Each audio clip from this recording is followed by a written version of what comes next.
अस्सलाम वालेकुम स्टूडेंट्स। आज हमारा जो टॉपिक है वो है aerobic respiration and anaerobic respiration. Last lecture जो हमने स्टडी किया था वो था, हमने इंट्रो दिया था कि रेस्पिरेशन कौन सी चीज़ है। रेस्पिरेशन में हमने देखा था सेलुलर रेस्पिरेशन होती है और एक्सटर्नल रेस्पिरेशन होती है।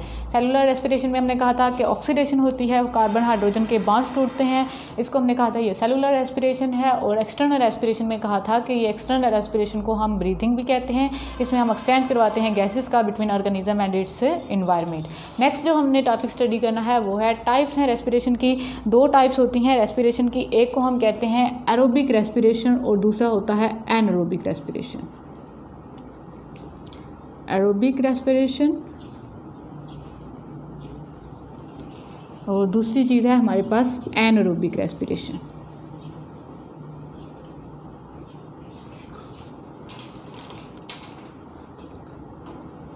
ये दो मेजर टाइप्स हैं रेस्पिरेशन की। अब इसमें हमने देखना है, सबसे पहले हम देखते हैं कि एरोबिक रेस्पिरेशन क्या होती है। एरोबिक रेस्पिरेशन ऐसी रेस्पिरेशन, मतलब हम जो सेलुलर रेस्पिरेशन की बात करते हैं, सेलुलर रेस्पिरेशन का स्टूडेंट्स आपको पता है कि हमने लास्ट लेक्चर में डिस्कस किया था कि सेलुलर रेस्पिरेशन हम किस चीज़ को कहते हैं। जब कार्बन हाइड्रोजन के बॉन्ड्स टूटते हैं, हमें एनर्जी मिलती है, हम उस चीज़ को कहते हैं सेलुलर रेस्पिरेशन है। अब आपने यहाँ पे बात ज़हन में रखनी है कि एरोबिक रेस्पिरेशन क्या चीज़ है। यहाँ पे एरोबिक रेस्पिरेशन ऐसी रेस्पिरेशन है, मतलब कार्बन हाइड्रोजन के बॉन्ड कब टूटेंगे, हम यहाँ पे पॉइंट लिखते हैं कि कार्बन हाइड्रोजन के बॉन्ड की ब्रेकेज है कब, जब हमारे पास कौन सी चीज़ होगी, in the presence of oxygen. जब हमारे पास ऑक्सीजन अवेलेबल हो, ऑक्सीजन की प्रेजेंस में हम कार्बन और हाइड्रोजन के बॉन्ड्स की ब्रेकेज करवाएंगे, इस चीज़ को हम क्या कहते हैं, ये हमारे पास क्या चीज़ है, एरोबिक रेस्पिरेशन है। एरोबिक रेस्पिरेशन की हम डेफिनेशन कैसे कर सकते हैं कि cellular respiration occurring in the presence of oxygen is called aerobic respiration. Cellular respiration की समझ आ गई कि सेलुलर रेस्पिरेशन किसको कहते हैं, मतलब कार्बन हाइड्रोजन के बॉन्ड की ब्रेकेज है in the presence of oxygen. अब इसमें क्या होता है, जब हम ऑक्सीजन की प्रेजेंस में हम ये ब्रेकेज करवाते हैं तो हमें मैक्सिमम एनर्जी मिलती है। मैक्सिमम एनर्जी, ये मैक्सिमम एनर्जी हमें कैसे मिलेगी, हम यहाँ पे एग्जांपल लेते हैं कि हमारे पास है ग्लूकोज, ठीक है। अब ग्लूकोज कहाँ से आया, जो हमने इस चैप्टर के स्टार्ट में हमने देखा था कि हमारे पास ग्लूकोज बना फोटोसिंथेसिस की वजह से। हमारे पास C6H12O6 बना था कार्बन डाइऑक्साइड की वजह से और वाटर की वजह से, हमने वो एक पोर्शन में बना दिया। अब हमने उसी ग्लूकोज की ब्रेक डाउन करवानी है। हमें पता है ग्लूकोज एक ऑर्गेनिक कंपाउंड है, उसके अंदर ऑर्गेनिक कंपाउंड कहने का क्या मतलब है कि उसके अंदर कार्बन हाइड्रोजन बॉन्ड प्रेजेंट है। अब कार्बन हाइड्रोजन के बॉन्ड की ब्रेकेज करवानी है, कहाँ, किसकी प्रेजेंस में, ऑक्सीजन की प्रेजेंस में। हम यहाँ पे रिएक्शन लिखते हैं कि यहाँ पे कौन सी चीज़ है, C6H12O6, ये हमारे पास है ग्लूकोज। ये ग्लूकोज किसकी वजह से आया था, ये फोटोसिंथेसिस की वजह से आया था। यहाँ पे हम ऑक्सीजन ले लेते हैं। हम पढ़ रहे हैं एरोबिक रेस्पिरेशन, तो एरोबिक रेस्पिरेशन का क्या मतलब है कि हमने क्या करवाना है, ऑक्सीजन की प्रेजेंस में हमने ग्लूकोज की ब्रेकडाउन करवानी है। अब यहाँ पे रिएक्शन के बाद हमारे पास क्या आएगा, हमने देखना है कि हमारे पास आएगा कार्बन डाइऑक्साइड, हमारे पास आएगा वाटर और साथ में हमें मिलेगी एनर्जी। अब अगर आप देखें तो यही चीज़ आपने रिवर्स में ली थी फोटोसिंथेसिस में। आपने कहा था कि कार्बन डाइऑक्साइड लें, वाटर लें, तो आपके पास बनेगा ग्लूकोज। जब ग्लूकोज की ब्रेक डाउन करवाएंगे ऑक्सीजन की प्रेजेंस में तो आपको मिलेगा कार्बन डाइऑक्साइड, वाटर और साथ में आपको मिलेगी एनर्जी।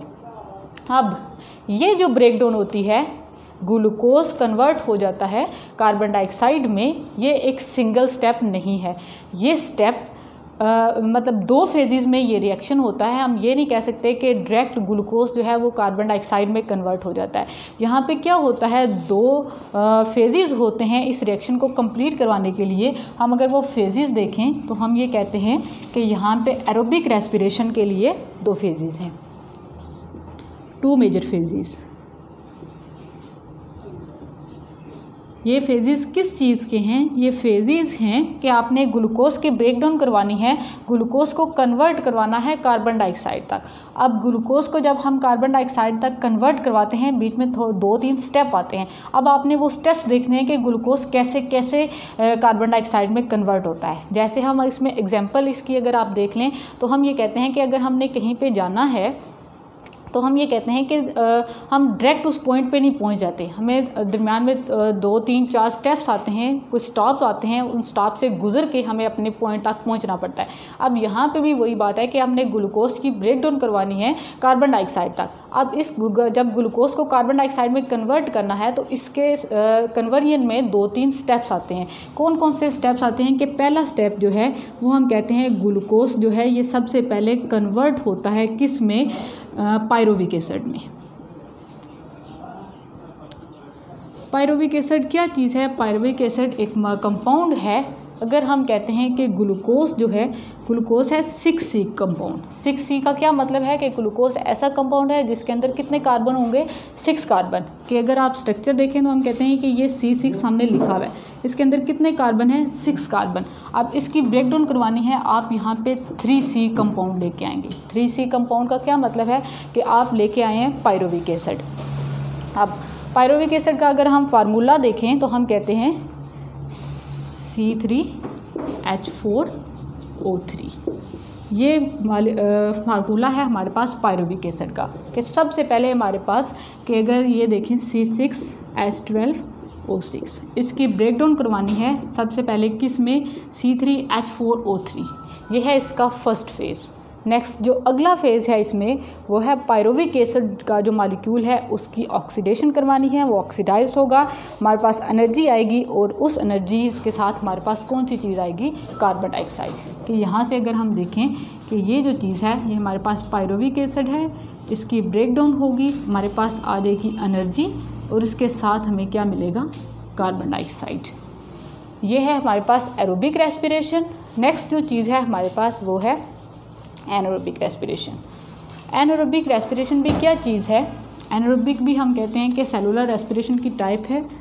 जिस तरह हमने एरोबिक रेस्पिरेशन में देखा कि एरोबिक रेस्पिरेशन जो है वो है ऑक्सीडेशन होती है फूड की in the presence of oxygen, तो ये उसके रिवर्स फेज में है। नेक्स्ट जो पॉइंट है वो है एनारोबिक रेस्पिरेशन।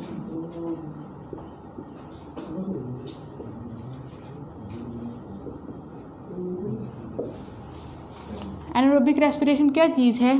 ये टाइप है सेलुलर रेस्पिरेशन की, टाइप ऑफ सेलुलर रेस्पिरेशन। अब यहाँ पे भी क्या होता है कि इस पॉइंट में भी आपने कार्बन हाइड्रोजन के बॉन्ड की ब्रेकेज करवानी है, लेकिन यहाँ पे क्या होगा कि आपने एरोबिक रेस्पिरेशन में देखा था कि ऑक्सीजन के प्रेसेस में आपने कार्बन हाइड्रोजन बॉन्ड की ब्रेकेज करवाया था, यहाँ पे आपने in the absence of oxygen.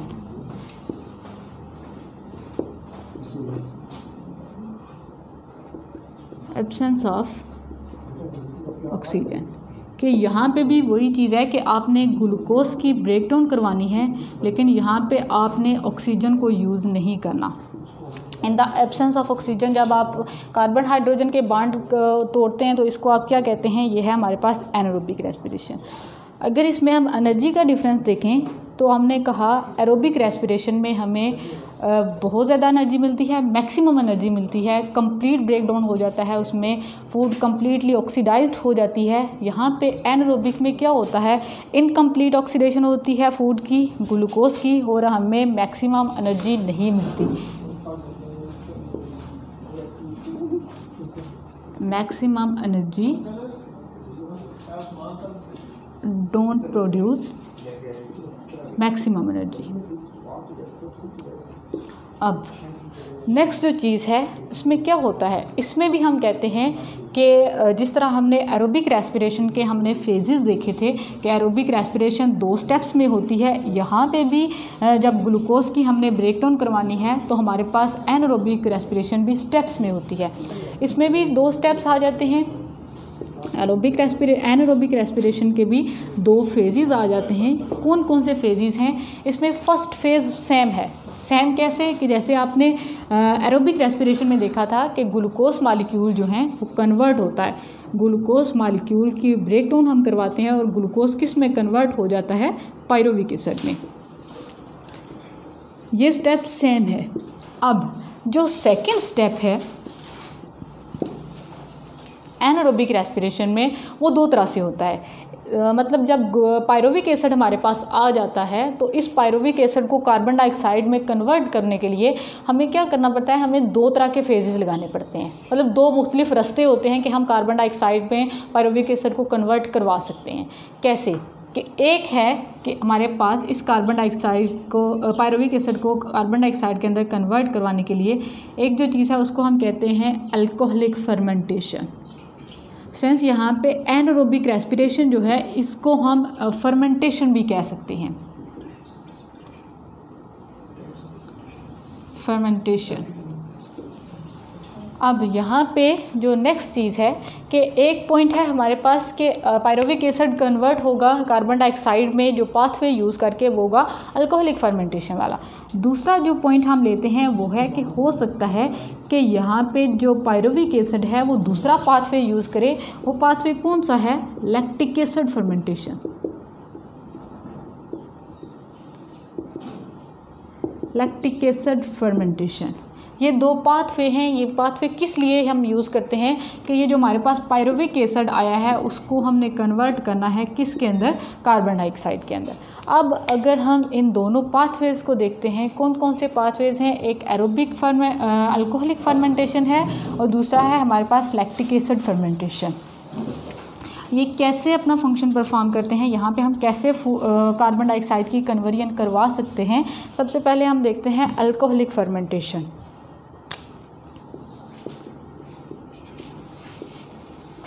Alcoholic fermentation,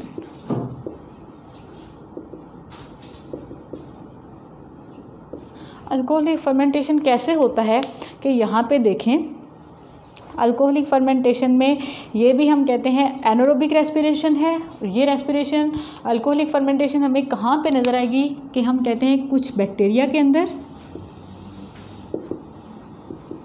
या यीस्ट के अंदर अगर हम देखें तो हमें ये अल्कोहलिक फर्मेंटेशन नज़र आती है। कैसे कि अगर हम देखें कि यहाँ पे कैसे अल्कोहलिक फर्मेंटेशन होती है यीस्ट के अंदर या बैक्टीरिया के अंदर, कि जब इनके अंदर पायरुविक एसिड बन जाता है तो ये पायरुविक एसिड कन्वर्ट होता है सबसे पहले ग्लूकोज अल्कोहल में, उसके साथ बनता है कार्बन डाइऑक्साइड। जब पायरुविक एसिड जो है, यहाँ पे हम इसमें इक्वेशन लिख लेते हैं कि ये पायरुविक एसिड है, इसको आपने कन्वर्ट कर दिया किस में, अल्कोहल में, और उसके साथ हमारे पास बन गई कार्बन डाइऑक्साइड। इस स्टेप को आप कहते हैं कि ये हमारे पास कौन सी चीज़ है, यह है हमारे पास अल्कोहलिक फर्मेंटेशन।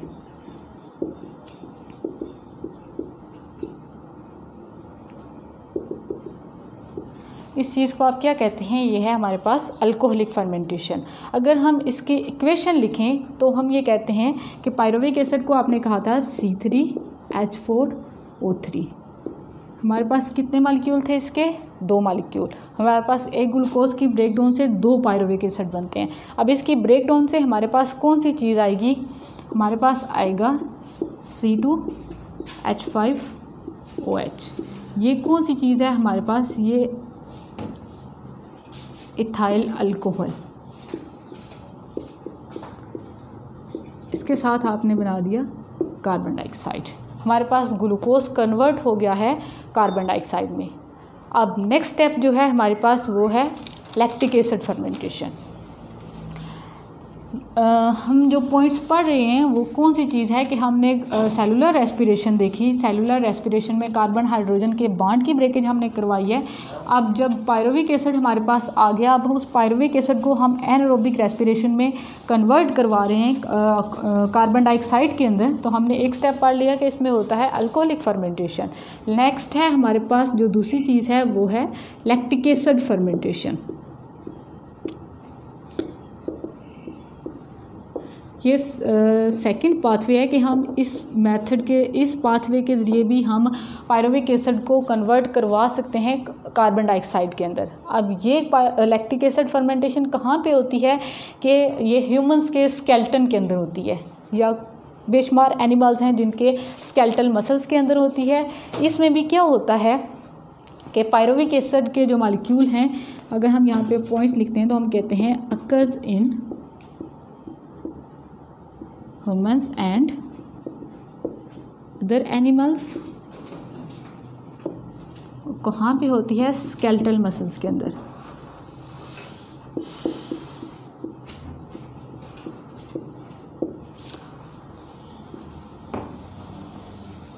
नेक्स्ट जो चीज़ है वो है हमारे पास इम्पोर्टेंस ऑफ एनारोबिक रेस्पिरेशन, कि हमें कोई फ़ायदा भी है इस एनारोबिक रेस्पिरेशन का या नहीं, कि अगर हम in the absence of carbon hydrogen bond की ब्रेकेज करवाते हैं तो हमें इससे क्या फ़ायदा मिलता है। इसमें 2-3 स्टेप्स हैं जो आपने गौर से देखने हैं कि एनारोबिक रेस्पिरेशन कैसे होती है। या पॉइंट्स नोट भी करते जाएं कि इम्पॉर्टेंस है इसमें, importance of anaerobic respiration.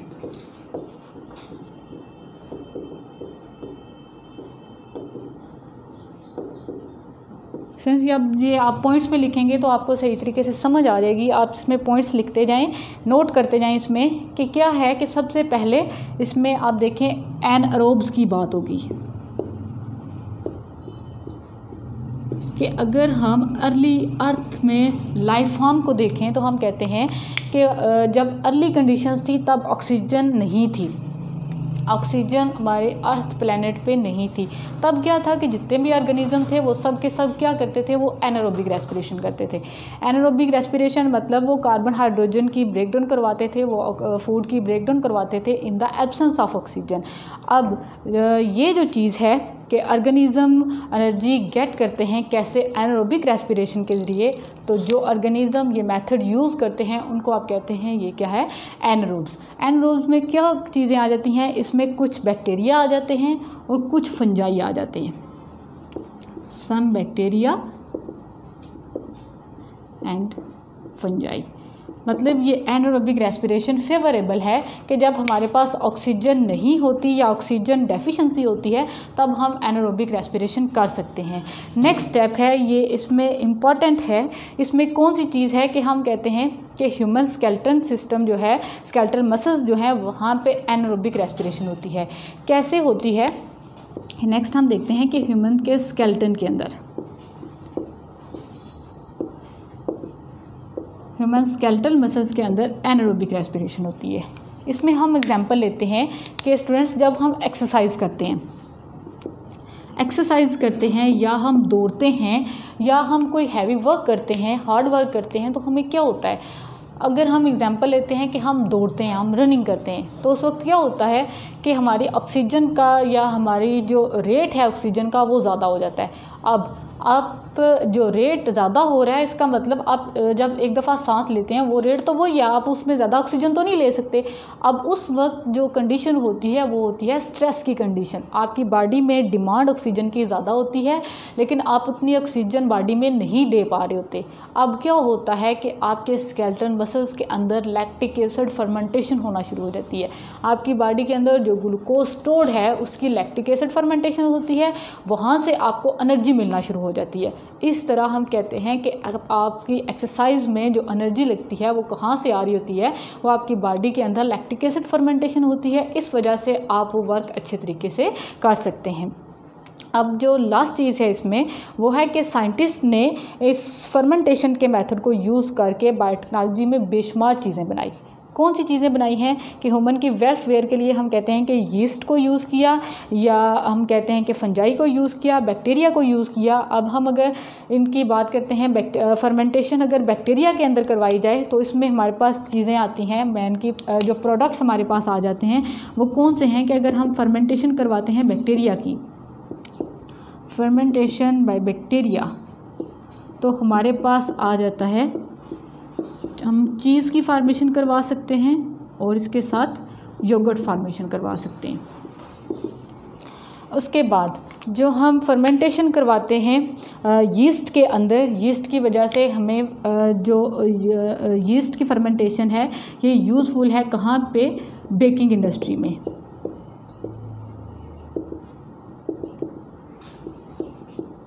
Baking industry